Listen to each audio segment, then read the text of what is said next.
Good morning students, welcome to day 11 class. Students, we were studying lesson number 5, Greenland, the land of snow. We have completed the lesson and today we have to start the book exercises. Before that, once remember the main points which we have studied in this lesson. First of all, what we learned that Greenland is a part of Denmark and its capital city is Nuuk. This area around the pole is covered with snow, so it is extremely cold throughout the year. About 80% of the total area of Greenland is covered with ice and snow. Greenland का 80% से भी ज़्यादा area snow से covered है और इसी वजह से यहाँ का क्लाइमेट बहुत ही कोल्ड है थ्रू आउट द ईयर. पूरा साल ऐसा ही ठंडा रहता है. The native people of Greenland are the Eskimos. Hunting and fishing are the main occupation. यहाँ के रहने वाले जो लोग हैं वो एस्किमोस कहलाते हैं और उनका मेन ऑक्यूपेशन हंटिंग और फिशिंग है. Men and women wear the same type of clothes made of seal skin. जो यहाँ के men और women दोनों ही एक ही तरह के कपड़े डालते हैं. सील स्किन, सील के स्किन से बने हुए क्लोथ्स वो पहनते हैं जो कि उन्हें ऐसे एक्सट्रीम कोल्ड क्लाइमेट में गर्मी देता है. तो स्टूडेंट्स, अब हम स्टार्ट करने वाले हैं लेसन की बुक एक्सरसाइजेस. आप अपनी बुक में पेज नंबर 34 पर देखेंगे exercise A. All of you must open your book on page number 34. Exercise A, you have to fill the exercises with me in your book. तो चलिए first exercise ए देखते हैं. This is tick the correct answer. जैसे हम पहले भी lessons में करते आए हैं, इसमें हमें 3 ऑप्शंस दिए हुए हैं जिसमें से एक राइट आंसर होगा जिसको हमें टिक मार्क करना है. तो पहला क्वेश्चन है, Greenland is a part of. Greenland किसका हिस्सा है? हमने पढ़ा था ये डेनमार्क का हिस्सा है. तो हमारे पास जो ऑप्शन थे आइसलैंड, डेनमार्क और यूएसए. इसमें से राइट ऑप्शन है डेनमार्क, बी ऑप्शन. तो आप बी ऑप्शन डेनमार्क पर टिक करेंगे. मेरे साथ आप अपनी अपनी बुक्स में ऑप्शन बी पर, एक्सरसाइज ए का फर्स्ट क्वेश्चन कर रहे हैं हम, ऑप्शन बी डेनमार्क पर टिक करेंगे. Second question, which is the largest island in the world. World का सबसे बड़ा आइलैंड कौन सा है? सर्टेनली ग्रीनलैंड, जिसके बारे में हम यहाँ पढ़ रहे हैं. ये ग्रीनलैंड ही वर्ल्ड का लार्जेस्ट आइलैंड है. तो ये ऑप्शन ए है सेकंड में. तो ऑप्शन ए ग्रीनलैंड को आपने टिक करना है. अब हम आ गए क्वेश्चन नंबर 3 पर. Question 3 is what are huskies. Huskies क्या होते हैं? आपको ध्यान हो, आपने लेसन में पढ़ा था हस्कीज लार्ज डॉग हैं, बहुत बड़े बड़े डॉग्स जो बहुत स्ट्रांग होते हैं और वो स्लेज को पुल करते हैं. तो हमारा आंसर्स ऑप्शन जो हमें दिए हैं वो 3 ऑप्शन है, large dog, large wolves, a kind of fox. तो हमारा राइट आंसर है लार्ज डॉग्स, ऑप्शन ए. तो थर्ड के आंसर में आपको ऑप्शन ए लार्ज डॉग्स पर टिक मार्क करना है. अब एक्सरसाइज ए का last fourth question is, Greenland is also called. Greenland को कहा जाता है और किस नाम से हम जानते हैं? ऑप्शन है land of rising sun, land of the midnight sun, the armpit of Europe. तो राइट आंसर क्या है? ग्रीनलैंड किस नाम से जाना जाता है? Land of the midnight sun, यानी आधी रात का सूरज. तो वो ऐसा इसलिए क्योंकि समर्स में यहाँ पर मिडनाइट में भी हमें सन दिखाई देता है. Even in the midnight we can see the sun there in the Greenland. So it is called the land of midnight sun, जो कि ऑप्शन बी है. तो फोर्थ के आंसर में आप ऑप्शन बी को राइट लगाएंगे. चलिए, ये एक्सरसाइज ए हमारी कंप्लीट हो गई. Now we come to exercise B. Exercise B, match the following. हमें 2 कॉलम्स हैं और कॉलम ए से मिलाना है कॉलम बी के सही आंसर से. ठीक है, तो कॉलम आपको 2 कॉलम दिख रहे हैं जैसे कि मैंने बोर्ड पे भी लिखा है. I have written for your help on the board also. First column में यहाँ 1 2 3 4 5 नंबर्स दिए हुए हैं और यहाँ पे लिखा है पार्का, टोपिक, काyak, स्कीडू और उमेर. कॉलम बी में हमें नंबर दिए हुए A B C D E और इसमें जो हमारे को लिखा हुआ है motorised sledge, small boat, jacket, tent, large boat. तो क्या चीज़ कॉलम ए की कॉलम बी से मैच हो रही है उसे हमें टिक करना है, मैच करना है। चलिए फर्स्ट है पार्का। पार्का स्टूडेंट्स किसे कहते हैं? हमने पढ़ा था ये जैकेट जो पहनते हैं वहाँ के लोग एक सील स्किन से बनी हुई जैकेट पहनते हैं जिसको हम पार्का कहते हैं। तो यहाँ पे ये चीज़ सी ऑप्शन में दिया हुआ है जैकेट। तो फर्स्ट पार्का मैच होता है सी से, जैकेट से। तो हम यहाँ जैकेट के सामने 1 लिख करके इधर सर्कल कर देंगे। You can also right like this in your book. Before jacket, in front of the jacket, you put number 1 and circle it like this.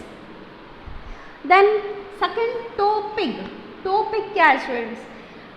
वहाँ पे जो लोग हैं वो टेंट बनाकर भी रहते हैं और उन टेंट के जो बने हुए उनके हाउसेस होते हैं उसे हम कहते हैं टो पिग। तो हमारा सेकंड टो पिग मैच होता है टेंट से। तो हमें टेंट के सामने लिखना है नंबर 2 और इस तरीके से हमने सर्कल कर दिया। Third is kayak. कयाक क्या चीज़ है स्टूडेंट्स? एक छोटी बोट रहती है, स्मॉल बोट, वो लोग यूज़ करते हैं। वो भी एनिमल स्किन से, सील स्किन से बनी हुई होती है जिसमें ओनली 1 पर्सन कैन ट्रैवल। एक ही व्यक्ति उसमें ट्रैवलिंग कर सकता है, एक ही पर्सन के लिए होती है। तो ये जो स्मॉल बोट है इसे हम कयाक कहते हैं। तो हमारे कॉलम बी में ये चीज़ हमें दिख रही है ऑप्शन बी पर, स्मॉल बोट। तो स्मॉल बोट के सामने हमें लिखना है 3 नंबर और सर्कल करना है। अब आ जाते हैं हम नेक्स्ट पर, स्कीडू। स्कीडू स्टूडेंट्स स्लेज है। हमने पढ़ा था वहाँ पे जो sledge mode of transport, travelling के लिए स्लेज यूज़ की जाती है जिसे कि बड़े बड़े डॉग्स जिनको हम हस्की कहते हैं वो पुल करते हैं। But with the change of technology in recent time, अभी के समय में उन स्लेजेस को खींचने के लिए मोटर्स आ गई हैं, मोटराइज स्लेज आ चुके हैं, मोटर के हेल्प से वो खींची जाती हैं। तो इन मोटराइज स्लेज को हम कहते हैं स्कीडू। तो ये हमारे को ऑप्शन ए में दिया हुआ है मोटराइज स्लेज। तो हम मोटराइज स्लेज के सामने नंबर डालेंगे 4 स्कीडू के लिए। ये स्कीडू से मैच हो गया। Last one is umiak. Students अभी हमने कायक किया था जो कि एक स्मॉल बोट थी जिसमें ओनली 1 पर्सन ट्रैवल कर सकता है। बट अगर ज़्यादा पर्सन को ट्रैवल करना हो, if children and women have also to travel, then they use a large boat. एक बड़ी बोट भी यूज़ करते हैं और उस बड़ी बोट को क्या कहा जाता है? उमैक। तो जब ज़्यादा लोगों ने ट्रैवल करना हो तो बड़ी बोट यूज़ होती है जिसे हम कहते हैं उमैक। तो लार्ज बोट के आगे हमें लिखना है नंबर 5 और इस तरीके से सर्कल किया। तो ये हमारा मैच द फॉलोइंग कंप्लीट हुआ। एक बार फिर से देख लीजिए। पार्का जैकेट है, tupik these are the tent houses, tent से मैच होगा। कयक स्मॉल बोट होती है जिसमें ओनली 1 पर्सन ट्रेवल कर पाता है। स्कीडू मोटराइज स्लेज है। देन उमैक लार्ज बोट है। ठीक, ये हमारा एक्सरसाइज बी कंप्लीट हुआ। Now we come to exercise C. ये आपके पेज नंबर 35 पर है। Exercise C relates to fill in the blanks. आपको ब्लैंक्स फिल करने हैं, उसके लिए आपको ऑप्शंस दिए हुए हैं। There are 5 fill in the blanks and 5 options are given. They are parka, sledge, harpoon, नुक एंड ग्रीनलैंड। तो चलिए स्टार्ट करें। Number 1, dash is the largest island of the world. World का सबसे बड़ा आइलैंड हमने अच्छे से पढ़ा, अच्छे से हम जानते हैं। वर्ल्ड का लार्जेस्ट आइलैंड ग्रीनलैंड। तो यहाँ पे हमें फिल करना है Greenland. I have written the answers on the board also. Exercise C के आंसर्स यहाँ बोर्ड पर भी लिखे हुए हैं, यू कैन सी हियर। तो first fill in the blanks में आना है ग्रीनलैंड क्योंकि ये लार्जेस्ट आइलैंड है। Second, capital of Greenland is, हमने पढ़ा था ग्रीनलैंड की कैपिटल सिटी क्या है? नुक। तो सेकंड में आपको फिल करना है नुक। Third is dash is a jacket made out of animal skin. Animal skin से बनी हुई जैकेट जो वहाँ के लोग पहनते हैं। अभी इधर मैच में भी हमने किया था, दैट इज पार्का। तो थर्ड में आप फिल करेंगे पार्का।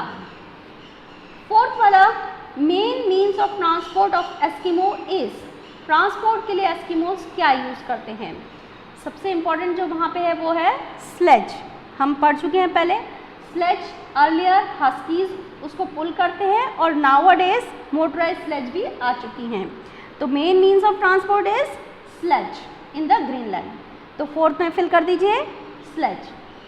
Fifth number, a dash is a long spear which is thrown from a distance at the pray.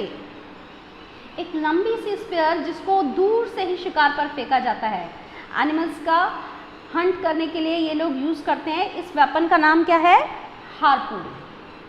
So fifth में आपको फिल करना है हार्पून। यहाँ पे आपके ये fill in the blanks complete हो गए। आंसर्स ये लिखे हुए हैं। फर्स्ट का आंसर ग्रीनलैंड, सेकंड में नुक, थर्ड में पार्का, फोर्थ में sledge and fifth one is harpoon. अब हम आ जाते हैं हमारी next exercise, exercise D. Exercise D, give reasons. हमें रीजंस बताने हैं। हमसे कुछ पूछा गया, उसके हमें रीजन, कारण देना है। First one, climate of Greenland is cold throughout the year. हमने पढ़ा ग्रीनलैंड का क्लाइमेट पूरा साल ठंडा रहता है, तो उसका रीज़न क्या है? We have to give the reason. Students, उसका रीज़न क्या है? क्योंकि बहुत सारा हिस्सा ग्रीनलैंड का फ्रिजिड जोन में आ जाता है। फ्रिजिड जोन जहाँ पर बहुत ही ठंडा होता है, टेम्परेचर बहुत 0 डिग्री से भी कम होता है और पूरे समय बर्फ़ रहती है। इसी वजह से वहाँ का क्लाइमेट ठंडा होता है। तो जो हमें आंसर लिखना होगा वो ऐसा रहेगा, most of the Greenland lies in the frigid zone of the northern hemisphere. The temperature is below 0 degree all the year around and there is heavy snowfall. So the climate in the Greenland is very cold throughout the year. Frigid zone में आता है, temperature 0 degree से कम रहता है, तो 0 degree से कम पे आपको मालूम है वाटर फ्रीज हो जाता है और हैवी स्नोफॉल होती है। इसी वजह से वहाँ का क्लाइमेट हर समय ठंडा होता है। सेकंड हमसे कहा गया है, areas near Greenland are dangerous for ship. Greenland के पास में जो एरिया है शिप्स के लिए, जो वाटर में शिप्स जाते हैं उनके लिए काफ़ी डेंजरस है। ऐसा क्यों?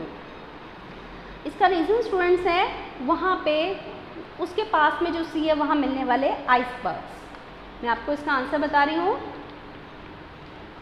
इसका आंसर है, about 80% of the Greenland is covered with ice and snow. Sometimes large chunks और sheets of ice get separated and fall down into the seas called iceberg. These iceberg are very dangerous for the ships. The international ice patrol keeps a watch for iceberg. Students, Greenland का हमने पढ़ा था 80% से ज़्यादा हिस्सा snow से, ice से covered है। कई बार क्या होता है, ये आइस के बड़े बड़े टुकड़े ब्रेक ऑफ होते हैं, टूट जाते हैं और टूट कर वो सी में गिर जाते हैं और फ्लोट करने लगते हैं। तो ये इन टुकड़ों को हम आइसबर्ग कहते हैं और ये आइसबर्ग शिप्स के लिए बहुत ही डेंजरस होते हैं। इसी वजह से उसका आसपास का एरिया शिप्स के लिए डेंजरस है। Next is Greenland is known as the land of midnight sun. Greenland को मिडनाइट सन यानी आधी रात के सूरज की ज़मीन कहा जाता है। ऐसा क्यों? हमने पढ़ा था वहाँ समर्स में रात में भी सूरज दिखता है, इसी वजह से। तो हमारा आंसर क्या है?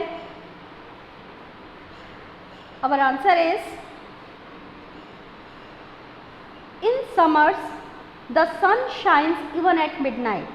Therefore, Greenland is often known as the land of midnight sun.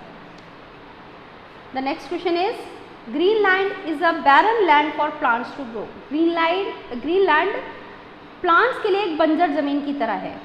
क्यों? आपको मालूम है स्टूडेंट्स, प्लांट्स को ग्रो करने के लिए सनलाइट चाहिए होती है और प्रॉपर क्लाइमेट चाहिए होता है। इसी वजह से, लेकिन आप जानते हैं ग्रीनलैंड का क्लाइमेट ऐसा है कि वहाँ पे सनलाइट काफ़ी महीनों तक एब्सेंट रहती है, तो इसी वजह से वहाँ कोई वेजिटेशन होती नहीं और पूरा एरिया स्नो से कवर रहता है। So that is not suitable for plants to grow. तो हमारा आंसर भी यही है, extremely cold climate and absence of sunlight for 6 months makes it a barren land for plants to grow. बहुत ज़्यादा ठंडा क्लाइमेट और सनलाइट काफ़ी लंबे समय तक, 6-6 महीने तक सनलाइट का ना होना इसको एक बंजर ज़मीन बना देता है। Okay students, we have completed exercise D. Now we are left with exercise E and F. which we will discuss tomorrow. Thank you.